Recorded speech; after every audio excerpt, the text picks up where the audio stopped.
Hi hello everyone, எல்லோரும் எப்படி இருக்கீங்க? ஸோ 9th ஸ்டாண்டர்டோட சொல்லும் பொருளும் கண்டினியூஷன் பார்க்கலாம். கோட்டி அப்படின்னா மன்றம், சரிங்களா?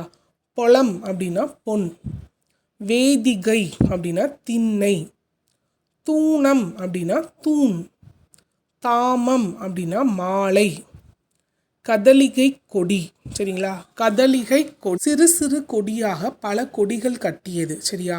அடுத்து காலூன்று கொடி அப்படின்னா கொம்புகளில் கட்டும் கொடி. விலோதம், நல்லா பாருங்க, விலோதம் அப்படின்னா துணியாலான கொடி.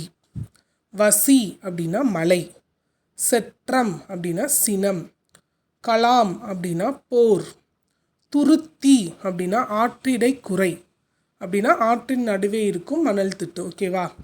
நுணங்கிய கேள்வியர் அப்படின்னா நுட்பமான கேள்வியறிவு உடையவர். பேணாமை அப்படின்னா பாதுகாக்காமை. செவிச்செல்வம் அப்படின்னா கேட்பதால் பெரும் அறிவு. அறநல்ல செய்யாமை அப்படின்னா அறம் இல்லாத செயல்களை செய்யாதிருத்தல். ஓகேவா? நோட் பண்ணிக்கோங்க. Thank you so much.